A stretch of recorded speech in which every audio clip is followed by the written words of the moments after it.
Good morning guys, कैसे हैं आप लोग। आई होप आप सब बहुत ही ज़बरदस्त हो गए। My self Rahul Bhadauria, I welcome all of you in my channel the Rahul Bhadauria classes, class 12 physics. Guys, अपने लास्ट वीडियो में क्या किया था, हमने इलेक्ट्रोमैग्नेटिक इंडक्शन का न्यूमेरिकल का फर्स्ट पार्ट किया था। एक्चुअली में थोड़ा सा प्रॉब्लम हो गया था, वो कम से कम 5 क्वेश्चंस में सॉल्व करा दिए थे बोर्ड पे, लेकिन जब मैंने मोबाइल पे जाके देखा तो एक्चुअली वो अनकैप्चर्ड थे, तो बहुत ज़्यादा लेट हो रहा था, टाइम नहीं था, इसलिए फिर मैंने बस उसी क्वेश्चन को आपके साथ शेयर किया, तो सॉरी फॉर दैट। ठीक है, आज हम इस क्वेश्चन को आगे कंटिन्यू करते हैं। क्वेश्चन नंबर 1 कर दिया था हमने, क्वेश्चन नंबर 2 की बात चल रही थी, तो वो प्लीज़ क्वेश्चन नंबर 1 के बिहाफ पर you should try your own self. तो आज हम बात करते हैं क्वेश्चन नंबर 3 की। ठीक है, तो क्वेश्चन नंबर 3 से हम स्टार्ट करते हैं। क्वेश्चन नंबर 3 क्या कह रहा है, क्वेश्चन नंबर 3 क्या कह रहा है, अ लॉन्ग सोलेनॉइड 15 टन्स पर सेंटीमीटर क्यूब है, has a small loop of area. तो बेसिकली एरिया 2 सेंटीमीटर स्क्वायर दे रहा है, तो 10 टू दी पावर -4 कर देंगे, ये आ जाएगा। और N1 दे रहा है 15 टन्स पर सेंटीमीटर, तो सेंटीमीटर को मीटर में कन्वर्ट करने के लिए 10 टू दी पावर -2 से हम मल्टीप्लाई कर देते हैं। प्लेस्ड इनसाइड जो है normal to the axis of solenoid रखा हुआ है। तो बेसिकली अगर मुझे मैग्नेटिक फील्ड निकालना है, सबसे पहले क्या निकालना है, इफ़ आई वांट बेसिकली मैं मैग्नेटिक वो म्यूचुअल इंडक्शन निकाल लूँ, तो म्यूचुअल इंडक्शन क्या हो जाएगा, mu naught N1 N2 I upon L, N1 N2 I upon L। ठीक है ना, और म्यूचुअल इंडक्शन की बात चली बेटा, तो एरिया आएगा, एरिया ऑफ लूप 2, क्योंकि I तो कैंसिल हो चुका होता है, तो म्यू नॉट की वैल्यू हो जाएगी 4 pi into 10 to the power -7, ये बन जाएगा आपके लिए 15, और इसका कुछ दिया नहीं गया, बेसिकली रखा हो तो सिंगल लूप के अंदर रखा हुआ है, और 2 इंटू 10 टू दी पावर -4, और L आ जाएगा 10 टू दी पावर -2, लेंथ की जगह क्या आ जाएगा 10 टू दी पावर -2। ठीक है बेटा, आप इसको पूरे को कैलकुलेट कर लेंगे, ये आपके लिए M का काम कर रहा है। आपको निकालना क्या है, हमें निकालना है करंट 2 से 4 जा रहा है, तो बेसिकली डेल्टा I निकाल लेंगे 2 से 4।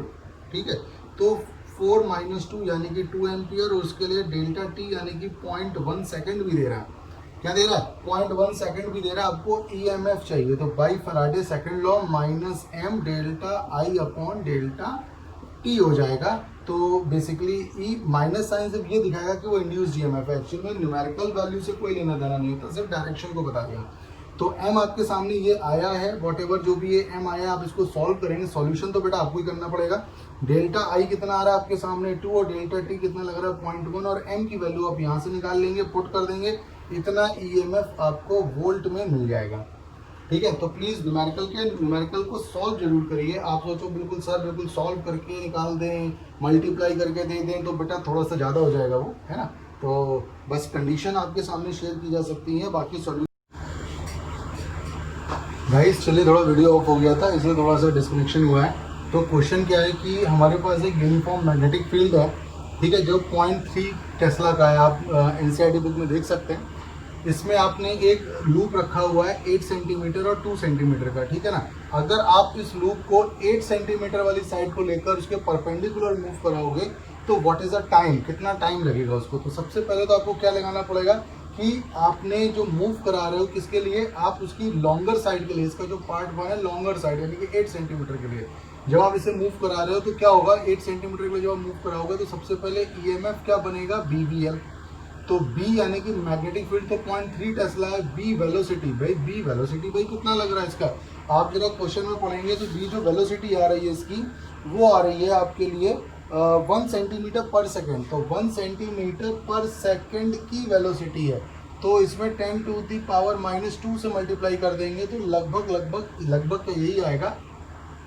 और बेसिकली अगर इसके हम लेंथ देखें, तो लेंथ कितना लेके जा रहा है वो 8 इंटू 10 टू दी पावर -2, तो 2.4 10 टू दी पावर -4 वोल्ट का EMF यहाँ पर जनरेट हो जाएगा, पहला केस। लेकिन हमसे पूछ रहा है इसमें टाइम कितना लगेगा, तो टाइम का मतलब इसको डिस्टेंस कितनी जानी है, 2 सेंटीमीटर, तो 2 इंटू 10 टू दी पावर -2 हो गया। और वेलोसिटी कितनी इसकी लग रही है, 10 टू दी पावर -2, तो -2 से कैंसिल हो जाएगा, तो 2 सेकेंड काम करेगा जब आप इसके लार्जर पोर्शन को लेकर जाओगे, लॉन्गर पोर्शन को लेकर। इसी का जो B पार्ट है, शॉर्टर पोर्शन को लेकर जा रहे हो, तो लेंथ इसकी 2 और 8 है, तो बेसिकली EMF क्या जनरेट हो जाएगा, BVL यानी कि 0.3 10 टू दी पावर -2 वेलोसिटी, और लेंथ के केस में आ जाएगा 10 टू दी पावर -2 इंटू 2, तो ये हो जाएगा 0.6 10 टू दी पावर -4 वोल्ट, इतना तो EMF आया। और जब इसमें टाइम लगेगा, तो टाइम के लिए डिस्टेंस कितनी है 8, इंटू 10⁻⁻2 और स्पीड है 10⁻⁻2 कैंसिल करके 8 सेकंड का टाइम लगेगा इसको, यानी कि शॉर्टर साइड से ले जाने में और लॉन्गर साइड से ले जाने में 2 सेकंड का टाइम लगेगा। और ईएमएफ जनरेट होगा 2.4 10⁻⁻4 और यहाँ ईएमएफ जनरेट हो जाएगा 0.6 इंटू 10⁻⁻4 वोल्ट का। ठीक है बेटा, तो ये क्वेश्चन नंबर 4 था। इसके साथ आगे बढ़ते हैं क्वेश्चन नंबर 5 के लिए। ठीक है, क्वेश्चन नंबर 5 में हम आगे बढ़ते हैं। क्वेश्चन नंबर 5 क्या है, जरा जल्दी से पढ़ते हैं। अब 1 centimetre long conducting rod rotate with angular frequency 400। तो ओमेगा एंगुलर फ्रीक्वेंसी होती है ओमेगा 400 रेडियन पर सेकंड। ओमेगा से रिप्रेजेंट करते हैं axis normal to the rod passing through its one end. तो बेसिकली मान के चलिए मैग्नेटिक फील्ड में कोई केवल एक रॉड है जो रोटेट करने के लिए सपोज फ्री है। ये रॉड है जो इस तरीके से रोटेट करती है, पूरा ये रोटेट कर रही है। ठीक है, तो ये वाला एंड तो बेटा इसके लिए फ्री है। ठीक है ना, तो ये वाला एंड तो फ्री है, रोटेट केवल ये वाला एंड कर रहा है। तो वेलोसिटी में कौन सा एंड है, वन एंड है, सेकंड एंड वेलोसिटी में नहीं है। तो सबसे पहले इसकी हम निकालेंगे एवरेज वेलोसिटी v। तो इनिशियल फर्स्ट एंड की 0 है और दूसरे वाले की क्या हो जाएगी, ओमेगा एल।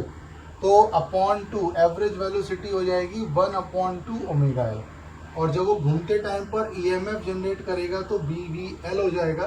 तो B की जगह B 1/2 omega L into L, तो 1/2 B ओमेगा एल स्क्वायर। ये आपके लिए फॉर्मूला हो जाएगा। और आपके पास देखिए हैं क्या क्या है, इससे रिलेटेड कॉन्सेप्ट क्या है। इससे रिलेटेड कॉन्सेप्ट में आपके सामने आ जाएगा। ओमेगा आपको गिवन है, ठीक है, 1 मीटर की रॉड है। 1/2 मैग्नेटिक फील्ड भी शायद आपको गिवन है 0.5 टेस्ला, बुक में देखेंगे 0.5 टेस्ला। ओमेगा 400 रेडियन पर सेकेंड और ये आ रहा है 1 मीटर स्क्वायर। तो कैंसिल कर देंगे, ये हो जाएगा 200, 5 2 10 0 0 100 आएगा। लगभग 100 वोल्ट का ईएमएफ यहाँ पर जनरेट हो रहा होगा। ठीक है, बहुत आसान क्वेश्चन था। थोड़ा सा हो सकता है फिगर में एक एंड ऐसे, ये एंड रोटेट हो रहा है, तो जो रोटेट हो रहा है वो वेलोसिटी में है, ओमेगा एल उसकी वेलोसिटी होगी। ठीक है, v equals to R omega, क्योंकि r रेडियस का होता है। तो v equals to R omega जो रिलेशनशिप है बेटा उससे लिया गया। r यहाँ रेडियस है जो उसकी 1 मीटर की, ओमेगा मतलब एंगुलर वेलोसिटी। जैसे कि इस तरीके से पूरा रोटेट होगा तो एक एंड है ना, दूसरा केवल ये सर्कुलर बना रहा है। तो v equals to R omega से हम लेके चलते हैं।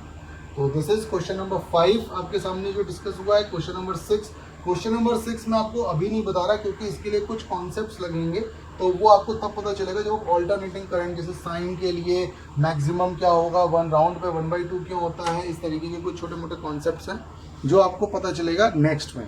तो इसके लिए हम क्या करते हैं, नेक्स्ट चैप्टर को पढ़ेंगे पहले, तब क्वेश्चन नंबर 6 मुझे याद दिला दीजिएगा, वैसे मुझे याद रहेगा। क्वेश्चन नंबर 7, क्वेश्चन नंबर 7 बोल रहा है a horizontal straight wire 10 metre long extending from east to west is falling with speed 5 metre पर सेकेंड। तो बेसिकली v जो है वो 5 मीटर पर सेकेंड आ रही है। तो आपके पास क्या आ रहा है, v जो हो रही है वो 5 मीटर पर सेकेंड आ रही है। उसके बाद जो स्ट्रेट वायर की जो लेंथ है वो बेटा 10 मीटर दी गई हुई है। और at right angles to horizontal component of earth magnetic field. तो बेसिकली जो अर्थ हॉरिजॉन्टल कंपोनेंट यानी कि BRH दिया गया है, वो दिया गया है 0.30 इंटू 10⁻⁻4। तो ये दिया गया है। तो आपको सबसे पहले तो ये बताता चलूँ कि जब भी कोई वायर या कोई भी कंडक्टिंग चीज़ ईस्ट और वेस्ट, जैसे कि यहाँ पर होगा नॉर्थ, यहाँ होगा साउथ, यहाँ होगा ईस्ट, यहाँ होगा वेस्ट, अगर ईस्ट वेस्ट कट कर रही है तो वो इसके फ्लक्स को कट करेगी, हॉरिजॉन्टल को। याद रखेंगे, हॉरिजॉन्टल को कट करेगी, यानी कि हॉरिजॉन्टल फ्लक्स को कट करती है ईस्ट और वेस्ट जाने पर। तो वो मैग्नेटिक फील्ड के हॉरिजॉन्टल कंपोनेंट को कट करेगी। ठीक है, अगर वो नॉर्थ साउथ चल रही होगी तो वर्टिकल कंपोनेंट को कट करेगी। याद रखिएगा, अगर कोई बॉडी ईस्ट वेस्ट जा रही होगी तो मैग्नेटिक फील्ड के हॉरिजॉन्टल कंपोनेंट को कट करेगी, फ्लक्स जनरेट होगा, चेंज होगा, ईएमएफ इंड्यूस्ड होगा। और अगर वो नॉर्थ साउथ चल रही है तो वर्टिकल कंपोनेंट को करेगी। तो हॉरिजॉन्टल कंपोनेंट यहाँ पे दिया गया है। तो बेसिकली आपको निकालना क्या है, number 1, what is the instantaneous value of EMF. तो सबसे पहले आप ईएमएफ निकालेंगे तो BVL, तो V भी है, B भी है, L भी है, तो आप ईएमएफ आ जाएगा BVL। कैलकुलेट कर सकते हैं सीधा सीधा, डजेंट मैटर। और B दे रहा है what is instantaneous value induced wire. दूसरा, what is the direction of EMF. तो ईएमएफ की जो डायरेक्शन होगी बेटा वो वेस्ट टू ईस्ट होगी, क्योंकि ईस्ट टू वेस्ट जा रहा है तो ईएमएफ उसको अपोज कर रहा है ना करंट को, तो वेस्ट टू क्या हो जाएगी, ईस्ट हो जाएगी। ठीक है ना, तो वेस्ट टू ईस्ट हो जाएगी। तीसरा हो गया which end of the wire is at the higher electric potential. तो हायर इलेक्ट्रिक पोटेंशियल तो भैया जहाँ से ईएमएफ जहाँ से प्रोड्यूस होकर इधर की तरफ जा रहा है, तो यहाँ पर वेस्ट एंड पर हायर ईएमएफ पोटेंशियल होगा या हायर पोटेंशियल होगा, क्योंकि प्रोड्यूस्ड होकर हायर टू लोअर ट्रेवल करता है। जब यहाँ पर इंड्यूस्ड हुआ है तब वो ईस्ट की तरफ जा रहा है, तो बेसिकली वेस्ट पर हायर पोटेंशियल इंड्यूस्ड हुआ है। तो वेस्ट पर हायर पोटेंशियल क्या हुआ है, इंड्यूस्ड हुआ है, क्योंकि जब वो यहाँ पर जनरेट हुआ है तभी वो वेस्ट टू ईस्ट की तरफ जा रहा है। This is our question number 7। ये हमने क्वेश्चन नंबर 7 किया है, ठीक है। तो बहुत आसानी से क्वेश्चन ये आपके देखते हैं, आप सॉल्व होते चले जा रहे हैं। आपके कॉन्सेप्ट्स क्लियर होंगे तो ये चीज़ें आपको बड़ी आसानी से आ जाएंगी। क्वेश्चन नंबर 8 ले लेते हैं। क्वेश्चन नंबर 8 क्या कहता है, current in a circuit is falls from 5 to 0, यानी कि I1 फ्रॉम I2 से 0 हो रहा है, तो डेल्टा आई हो जाएगा फाइनल माइनस इनिशियल, तो 0 -5 -5। ओके, आगे बढ़ते हैं। इन 0.1 सेकेंड, तो डेल्टा टी का जो टाइम आ रहा है वो 0.1 सेकेंड का आ रहा है। इफ एन एवरेज ईएमएफ, यहाँ पर जो ईएमएफ आ रहा है वो 200 वोल्ट का भी आ रहा है, तो induced give an estimate of self induction. तो बेटा सेल्फ इंडक्शन ई क्या होता है, -L delta I upon delta T. Minus sign नहीं लेंगे क्योंकि डायरेक्शन को दिखाता है, बताना जरूरी था इसलिए ले लिया गया। एल निकालना है, एल आ जाएगा E upon delta I upon delta t. E कितना हमारे पास 200 वोल्ट, डेल्टा आई कितना है -5, ठीक है ना, और डेल्टा टी कितना है 0.1, ऊपर पहुंच जाएगा 200.1 और ये हो जाएगा -5। तो ये डिवाइड कर देंगे तो 40 × 0.1, तो सीधे सीधे 4 इंडक्टेंस जो आ जाएगा वो 4 हेनरी आ जाएगा। मान के चलो वो नेगेटिव भी होगा तो सिर्फ ये दिखा रहा है कि उसका नेचर अपोजिट है बस, ठीक है। अदरवाइज आप इसका माइनस ले लेते, माइनस से माइनस प्लस हो जाएगा, तो वो बेसिकली आपको एक्यूरेट वैल्यू देगा। तो बट बेटा ये क्वेश्चन है, चलिए 8 तक हो जाते हैं, 2-4 क्वेश्चन और रह गए, वो नेक्स्ट वीडियो में कंप्लीट करने की कोशिश करेंगे। आई होप आपको समझ में आ रहा होगा। प्लीज़ आप देखिए वीडियो को, अच्छी तरीके से न्यूमेरिकल करिए, जो ना आ रहा है वो मुझे बताइए, एनसीईआरटी क्वेश्चन फोकस करिए जो आपके एग्जाम में आने हैं, ठीक है ना। तो चलिए, आई होप, मैं उम्मीद करता हूँ कि आपको चीज़ें समझ रहे होंगे। कल मिलते हैं कुछ अगले क्वेश्चंस के साथ। Till then bye bye, see you.